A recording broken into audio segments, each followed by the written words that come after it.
Welcome, friends, to the Someone Gets Me podcast. I am your host, Dianne Allen, and I am so delighted that you're here. This podcast was created because I believe there is a visionary leader inside each one of us who is waiting to be seen. In each episode of Someone Gets Me, you will hear useful tips from successful visionaries who will share their stories about how being seen has allowed them to take their vision out into the world with action. The benefit of consistency. Hi, it's Dianne Allen here at Someone Gets Me, and I have an amazing guest for us today. Cheryl Cooley is coming to us from her rehearsal room in Los Angeles, California. She took time out of her busy day to talk to us about the payoff of consistency and how consistency in mind, heart, actions has really driven her career, her life, and her enjoyment of everything that is. We've already been talking for a little while and we're already laughing. So you're probably going to have a lot of laughter in this show. So get ready for some fun because it feels like I've known her forever. It's so fun.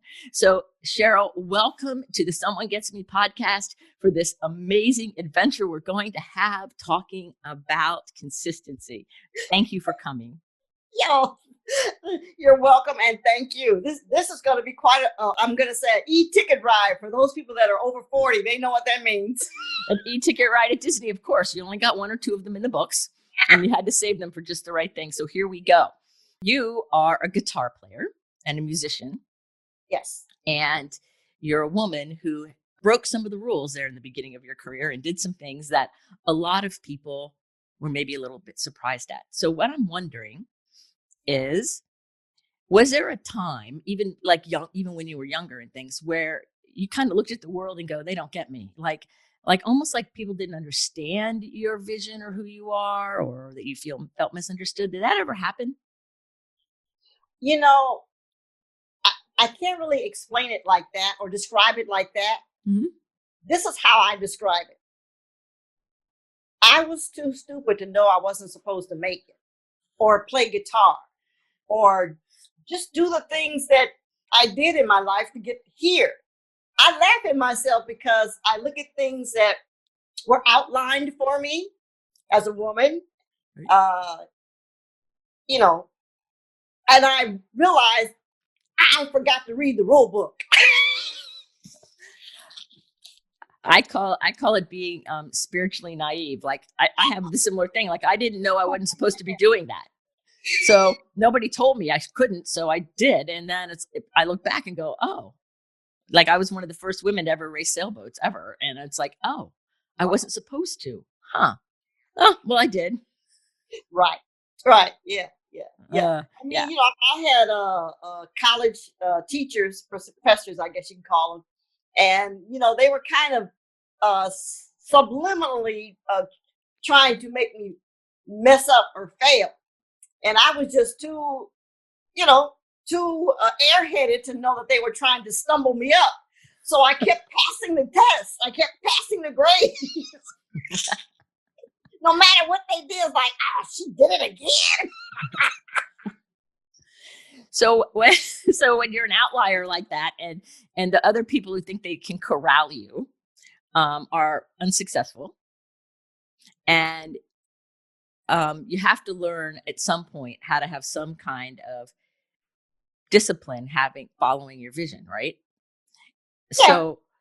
So tell us a little bit about the story.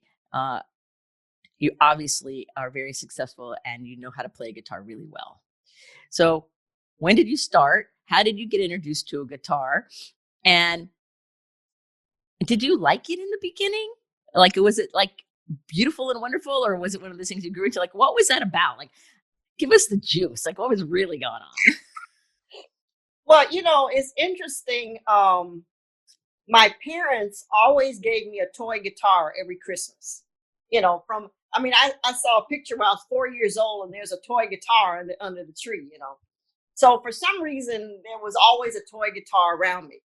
Now, my mom, I'm going to say she was an intuitive, but she would not claim it. She would just say, well, I know things. Okay, Mom. That's an intuitive, last I checked. Okay. So there was always some sort of guitar around me, and as I got older, of course it got more and more bigger and complicated, well, not complicated, but just, not so toy orientated, but functional orientated. So, everyone in my family, my mother, my father, my sister, none of them played music, but they all had a talent of their own. My father, he was an artist of any medium, drawing, painting, sculpting. He could, look at something and create it, in just the way it looked. My mother, she was a tailor, seamstress. She could, look at a picture and make any garment that you wanted. Mm-hmm. My sister, who is 16 years older than I am, she went to Juilliard for choreography. So she had dance. And here comes Cheryl with music. So there was something there for everyone. So the creativity and the visionary spirit is in the DNA. Yeah. Oh, I like how you put that. I'm going to write all these little things down. It's in the DNA. Yeah. So how old were you when you really started playing guitar, not play guitar? Right.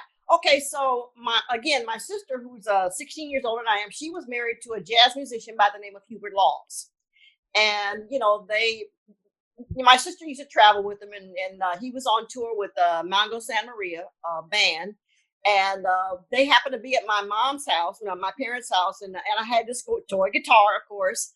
And, we were all excited that this musician had married into the family. And for some odd reason, like the universe has a plan, mm-hmm. The toy guitar was accidentally tuned to a TV theme song called Secret Agent Man. And so I was all excited, and I ran in the room, and I, told my sister and Hubert, I said, "Oh, look, I can play guitar." And so my sister said, "Wow, why don't we get Cheryl some guitar lessons?" So at that age, I was about 11 years old. And so, they got me like a month's worth of guitar lessons to see if I was really going to like it. But, it was like a marriage. I didn't feel uncomfortable. I didn't feel like it wasn't something I wasn't supposed to do. It just felt like, okay, this is what I'm supposed to do. Wow. And, fast forward a little bit from that, I had seen, bands on TV, the rock bands that had kind of come up at that time. So, it all kind of seeped into my psyche. And I remember, having a dream, I don't know, daymare, nightmare, whatever you want to call it. And I remember seeing myself on stage playing electric guitar. The lights were going, the audience was screaming, the music was going, and I was getting ready to step up to the microphone. Now, this is before, all of this, happened for me. I getting ready to step up to the microphone. I looked over to my right at the band. I thought, gee, they look kind of odd, but I couldn't define it in my dream. So I know I'm getting a little ahead of myself, but let's fast forward maybe, 20 years from that point, or 10 years from that point, whatever it was. Right. And I was performing at the Olympic Auditorium in downtown Los Angeles. The lights were going, the music was going, the audience was going. And all of a sudden, deja vu. I was like, oh my God, here's the dream. It's the dream. Let me look over to the right and see what it was in the dream that I couldn't understand, that was kind of odd about the band. So I looked over to my right and was like, oh, it's an all-female band. Nice. Yeah. So you had that dream, and then like a decade or more later, you got to have the experience of going, wow, this is what I dreamt. Yeah, because, even as taking guitar lessons and stuff, I just knew that I knew. I just felt it in my being that, I was going to be a successful musician. I had no doubt. I just knew.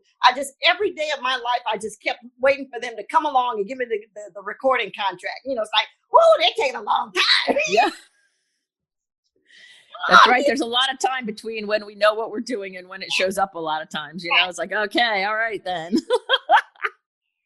It's like, I know the script. I need you guys to get on my timeline here. Get with the program, right?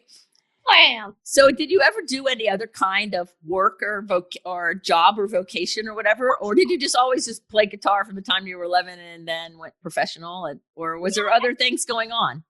Well, yeah, I mean, sure. My parents were very big about, you better learn how to, do some other skills so you'll, have a job and you can eat. So I just happened to go into bank machines or bank computers. Well, they were bank machines at the time. Mm-hmm. And, I did that pretty good because that was, that was my occupation, working for a bank. I won't say which one because there were several. Right. So and even with that, it was still part of the plan. It was still part of the divine plan because the bank that I happened to be working for, and I was rehearsing with Klymaxx at the time, and I was telling my supervisor about this all girl band I was in, and she said, "Really? Well, if you give me a picture and a demo tape, I'll take it to my uncle. He's a producer for Peebo Bryson, Minnie Riperton. His name is Johnny Pate." So, I told the band about it. We went in the studio and got this demo tape, and I gave it to her, and she gave it to her uncle, Johnny Pate, and he had a meeting with us.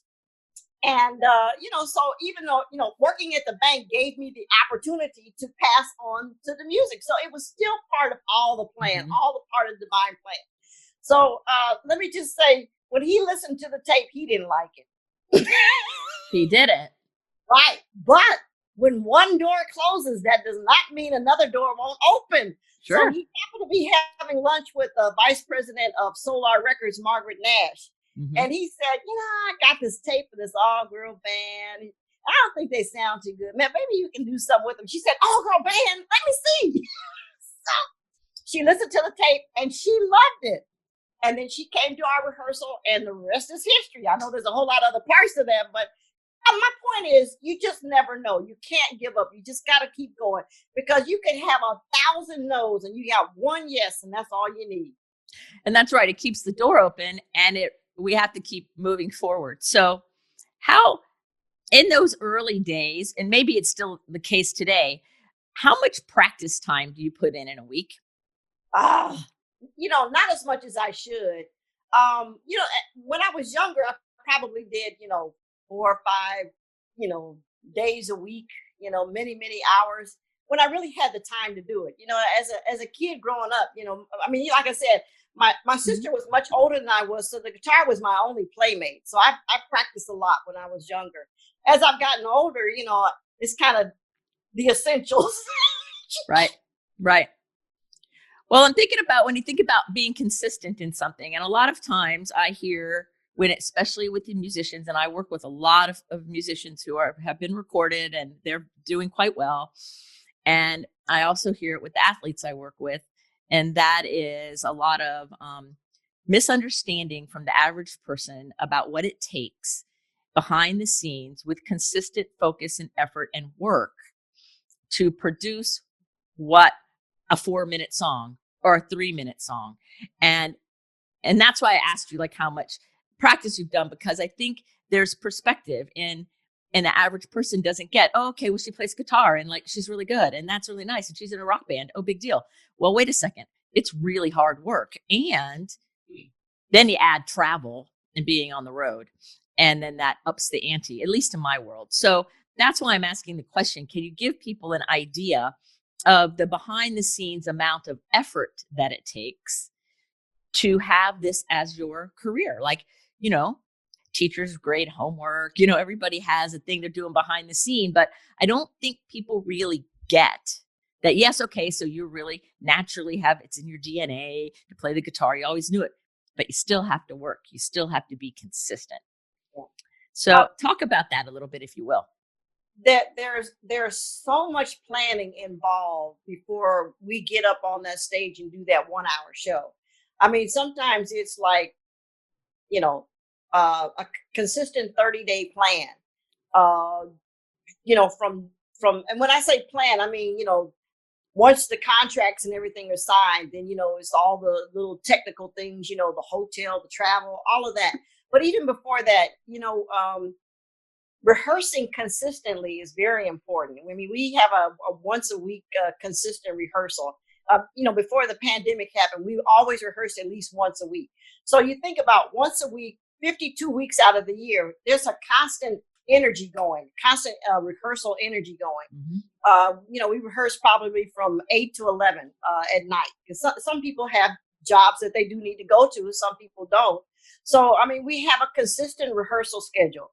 And then once, the contract is signed and we know that we're going to be doing a show, then because we've rehearsed so much, it doesn't take a lot of like friction and effort to really, put the pieces together. We already have it down how the music is going to sound. It's just about putting together a set list. So, you've got your music, you rehearsed, you've got your choreography, you've got all this stuff. Then you have to make sure that, you have safe travel. Are you going to fly? Are you going to drive? Are you going to walk? Right. Well, you have to get there. You have to be there in time and ready. Right. And, being on the West Coast, being in California, usually we have to travel the farthest. I mean, most of the concerts that we, would be performing for would be on the other side of the Mississippi. Yep. So we have to jump on a plane, so I travel with 10 people. There's 6 in the band, and then I have a crew. So I've got to make sure all those 10 people have some sort of airline ticket. I've got to make sure that they have hotel rooms, whether we have our own hotel rooms or we group together, 2 in a room or whatever. I have to make sure everybody, has some sort of safe travel, have some sort of, safety around them. So then, then we also have to make sure we have our wardrobe. We want to look pristine when we get on stage. Does everybody have the right wardrobe? Of course, with girls, you got to worry about hair and makeup. Right. So, we have our production manager who makes sure that the sound and the instruments are going to be there when we get there. Either we bring some with us or we have to rent some when we get back. He's got to make sure that the venue or the stage manager, he understands what our needs are, electrical, sound, lighting. There's a lot of that I'm not even involved with, that I have somebody else do that. He's got to make sure all of that technical and staging and everything is there. Are we on the safe stage? Are we going to be there enough time to do sound check and, all that? Is there a backstage? Is there a dressing room? Is there food in the dressing room? All of that, has to happen before we play note 1. Then there's the hotel. Where is the hotel? How far is the hotel from the venue? How are we going to get from the hotel to the venue? Right. Yeah. So, and then, at the hotel, where the room, because I like to keep everybody together just because of safety. I don't want somebody to be on the 12th floor and then somebody else be on the 2nd floor and we don't know what's going on. So we, as girls, we try to kind of room together some kind of way, the next room over or something, so that we have an idea where everybody is. Safety and security in an all-female band is almost second nature. You really have to think about it. With guys, they go on and don't think about it.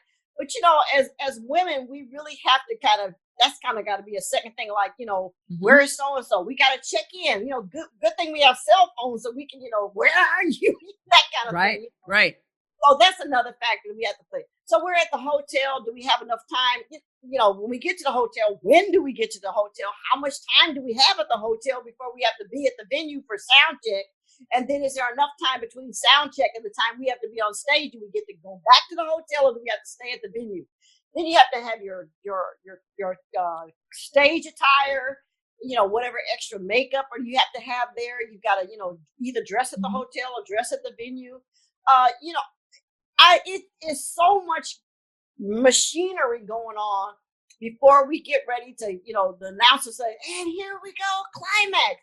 We've already put in, several months of preparation before we hit that first note, so that when we do get on stage and we do play those songs, the audience will not have any idea of all the blood, sweat, and tears that we had to put into that so that they can enjoy that moment. They can enjoy that show. And so we can enjoy it also. I mean, we've got months and months of preparation to have a great time for whatever it is, 30, 45, an hour time on stage. And then that's it. Right. And you want to have a good time. So all that has to go smoothly. And it takes rehearsal and it takes dedication and it takes consistency and it takes perseverance. Yeah. And it takes patience sometimes, because some days you're probably playing really well and other days not so well, We also add again, as women, we've got to think about the family issue. Some women have families they've got to deal with, whether it's children, husband, or parents. And a lot of times, those people will not be as supportive because we are women, not because they're, it's bad or negative, but because they're in fear. They're in fear that, something's going to happen. Are you safe? Maybe you shouldn't do this. Maybe you should go home and be a housewife. Maybe you should, take a more safe job. Why do you want to be up on stage and you've got all these strange people running after you? So as women, we have another layer of, obstacles that we have to get over. Right. Absolutely. It's a different animal on some levels. I always say it's the same, but different. Like, yes, all the logistics are the same. And there's yet these other factors that we have to pay attention to. Yeah. So what does Cheryl like to do for fun? Oh, like enjoyment, relaxation, fun. Like, every once in a while we all need to just do something different. What do you like to do? Yeah, I used to like to go camping. Oh, camping's fun. I haven't done that in a while, for many reasons, but I still have all my camping equipment. I'm ready. But I seriously like reading metaphysical books. I like studying about metaphysics, spirituality. Yeah. That really is my comfort zone. And there's so much to learn, so much I don't know.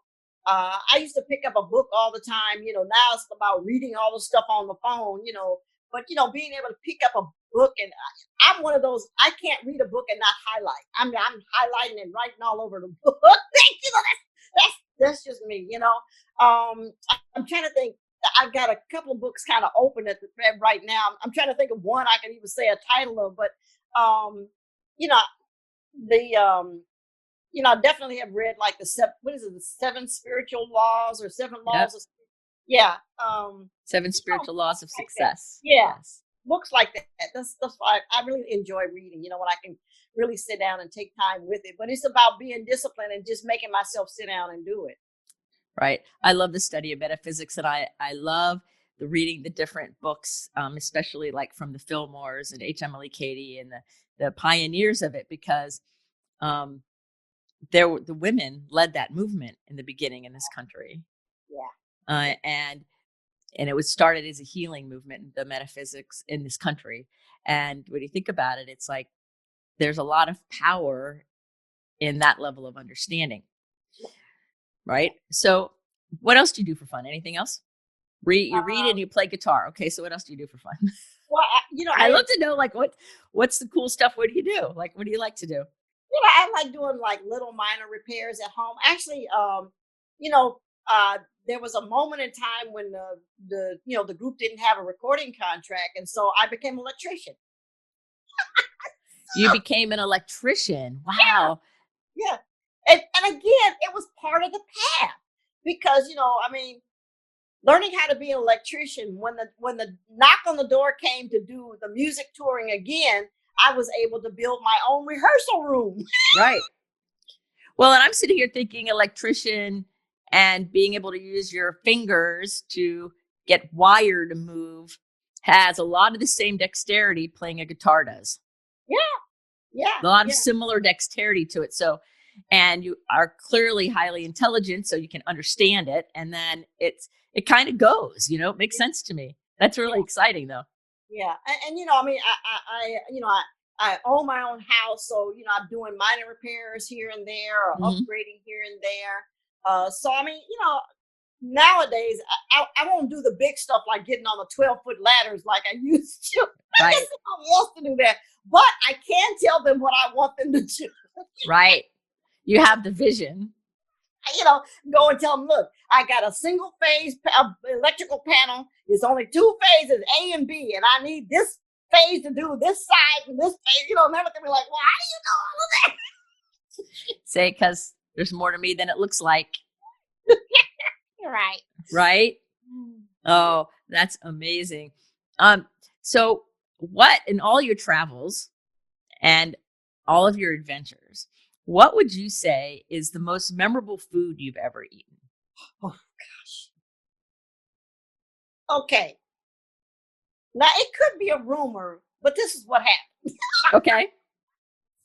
So, sometime in the late '80s, I guess '90s or whatever, Uh-huh. we did a military tour. We played at some Air Force bases, and one of the guys, he said, "Oh, I'm gonna take you to this taco place, restaurant.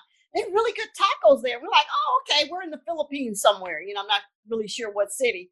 So, we go to this taco place, and the tacos are like, oh man, they are so good. It's like, oh, we never had anything so good. So it's like, eating 4 and 5 and 6 tacos. Like, Wow. we're all full and everything. And so we're getting ready to go, back to the base where they have us staying at. And the guy said, "Oh, and by the way, those are dog tacos." Wow. But they were good. And like, he didn't tell us. We didn't know. Right. Yeah. Yeah. I have to say, whenever I go to New Orleans, that's my favorite food right there. I don't even care which one it is. Any kind of New Orleans food. Yeah. Cajun food's delicious. Yeah. Yeah. It's funny because I ask a lot of the musicians who've been on the show and the entertainers too that travel a lot, like, what's your favorite memorable food? And several people have mentioned New Orleans in different ways. The Cajun kind of culture and food, and not only being excited about performing in that city and the way they're received, but also the exquisite delicacies of just about anywhere you walk in is really good. I haven't had alligator. I'm not looking forward to that. Well, I have had alligator because I live here in Florida, and I've had alligator. Barbecued alligator tail, yes. Oh wow, okay. Actually, it was quite good. It's a white meat, so it doesn't have a lot of its own flavor, really. Oh, okay. I had no idea. Wow. It's very, very mild. And there you go. Now you know what alligator tastes like, right? So on the days that you got to get up and rehearse and work, and your beautiful passion of the band seems like, I don't want to do this, right? What do you do to help yourself get motivated on the unmotivated days so that you can maintain that consistent flow and you can maintain what you're going after? Like, how do you motivate yourself when you're not feeling it, but you still got to do it? Yeah. I remember that there are other people depending on me. Like I said, there's 10 of us that travel. There's 5 women in the band that depend on me pushing forward. There's four people in my crew, men and women, that depend on me pushing forward. Yeah, sure. There's a lot of days. I mean, there have been times when I've gotten to the gig and I'm like, I just really don't want to do this. But, it's like I kind of suck it up because I know there are other people depending on me. Mm-hmm. I mean, I don't have any children. I have a band. Well, that takes up about as much time and energy as a child. So, it's good. That's my point. So it's like, I've got to push forward for them. I've got to stand, strong for them. But there are times, it's like, and I've even said it, I've said it to my road manager, Amina, who's here with me, helping me.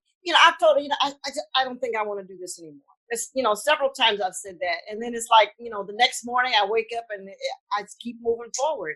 Mm-hmm. I know that there's a lot of people depending on me. And then the other part really is the fans that communicate with me. And when they give me these stories about, when I saw you on stage, or when I hear that song, or, when I heard your interview, and they inspire me to keep going, because I'm thinking, if I have inspired somebody because of something I said in an interview, then I've got to move on. I've got to press on.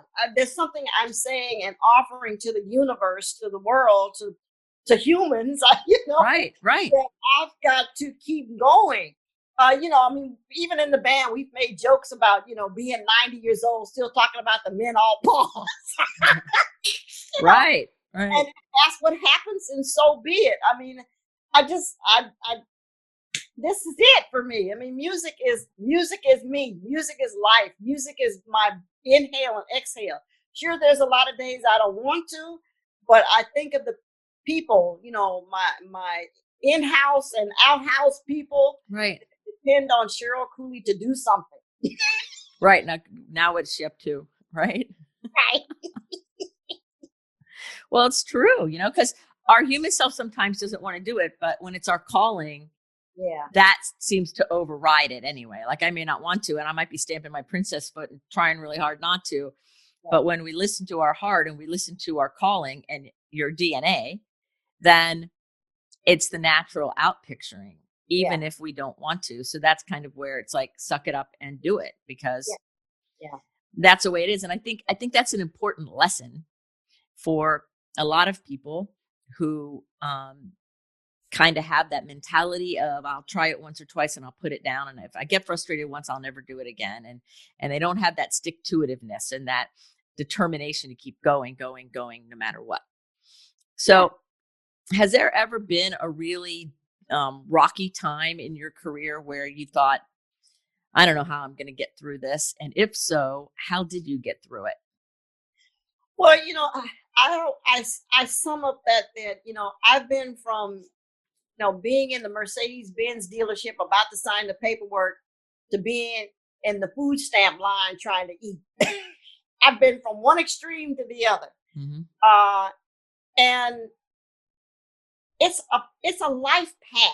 I mean, there's ups and downs. There's ups and downs. Mm-hmm. And sometimes it feels like the downs are never going to end, but they do. Things change. Nothing stays the same. And I mean, like I said, I have responsibilities that I've got to rise up to. I've got to make sure I have a roof over my head, make sure I have food. Clothes are way on the back line there. As you can see, my Klymaxx t-shirts almost 24/7. I love that shirt. Thank you. So, there are times when it's like, what am I doing? What is the universe throwing upon me? Do I stop? Are they, am I getting the message to stop? Am I getting the message to continue on? And I don't know if there's any one thing that keeps me pushed other than to remember that there's people depending on me. Right. That I've got to push myself. But yeah, I always tell musicians, don't feel ashamed of where you've been in life. Hey, I've had to get food stamps just so I could eat. I remember walking into a grocery store and not even having enough money to buy raw chicken. And I think about that, And luckily here in California, I mean, if it's that bad, you can probably get some food stamps some kind of way.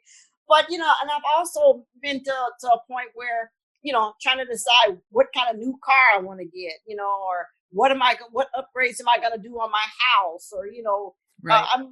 Can I pay the band extra money just because I have extra money? So it's all kinds of things, you just have to know that wherever that low point is not permanent.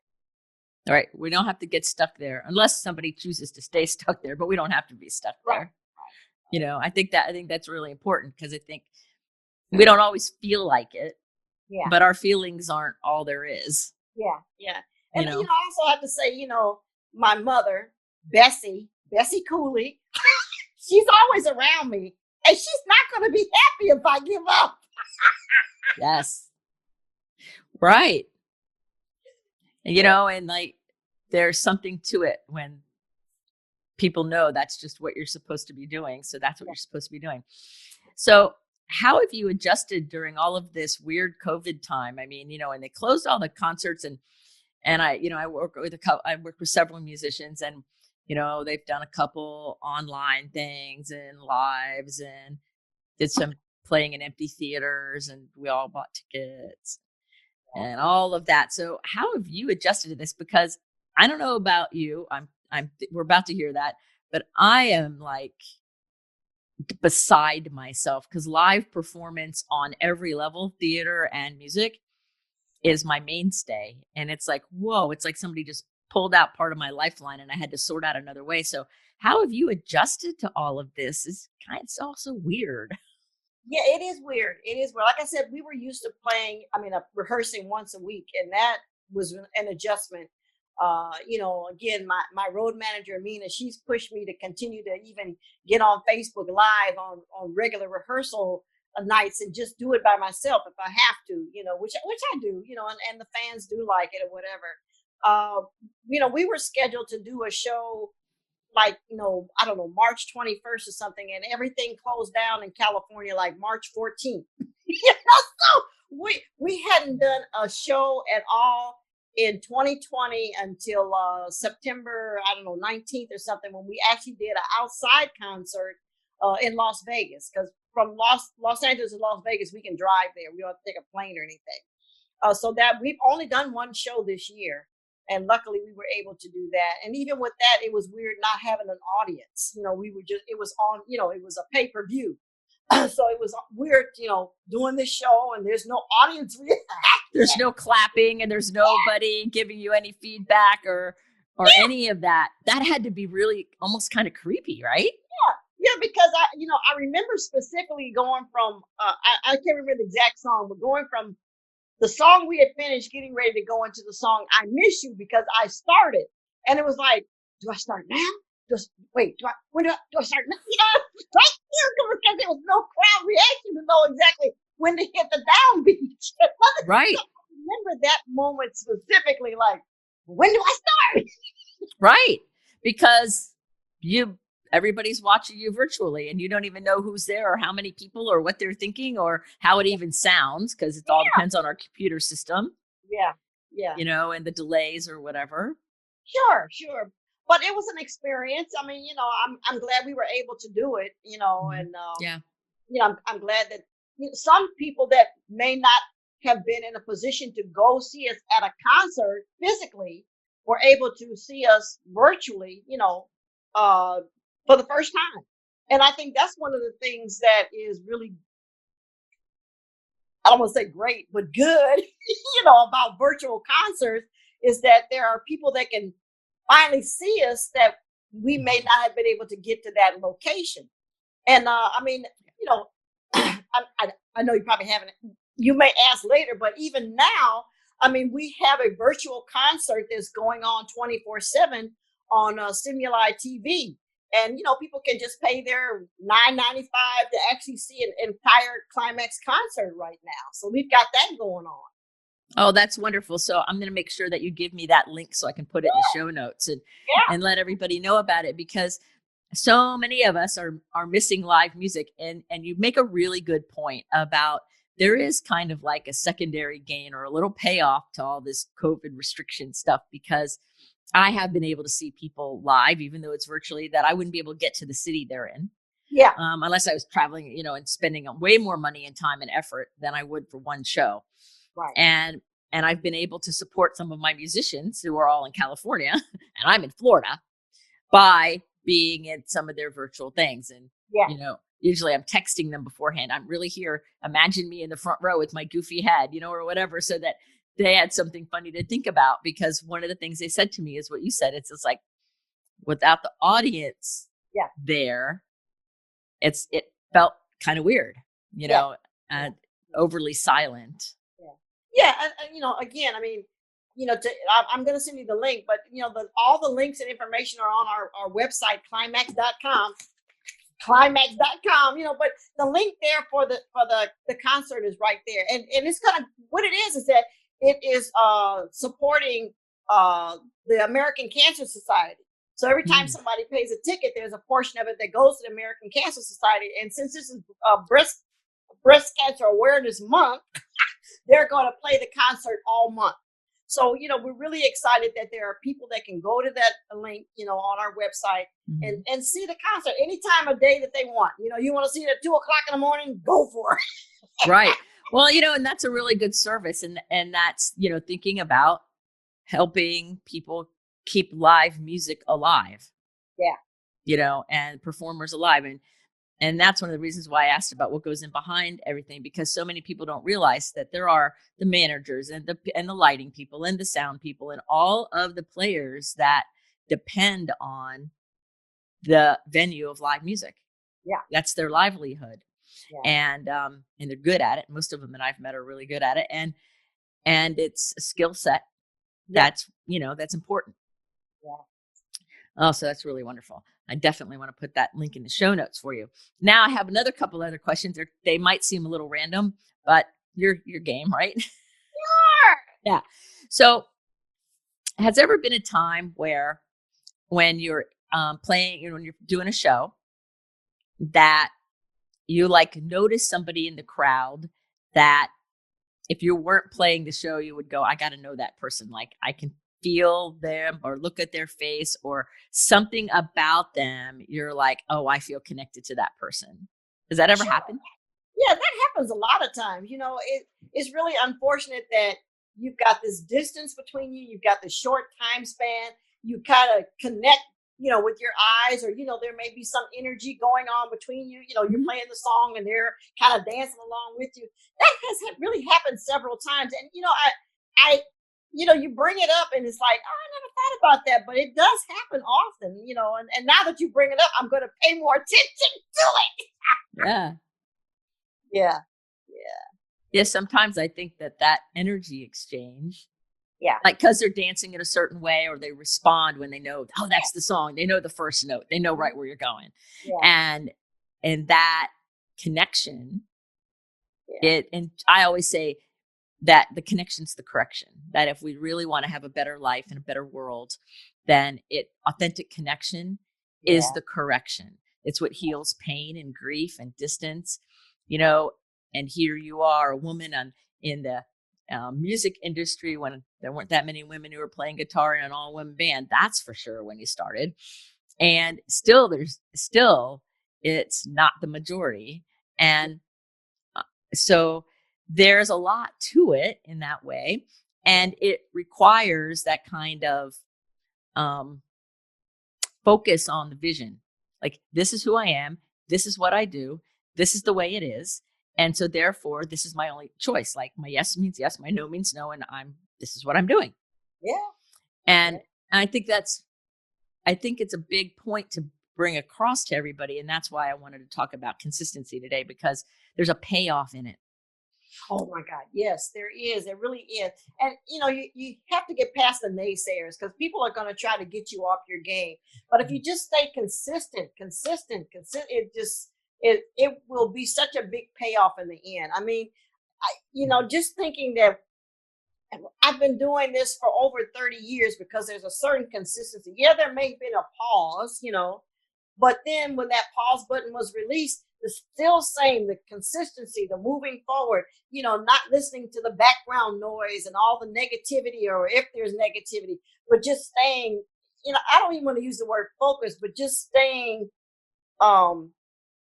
steadfast. Just move forward. Stay on your target. What is it that makes you happy? Go there. Right. Exactly. Because, you could have had the guitar playing DNA and gotten all the guitars and the whole family all being creative artist outlier people.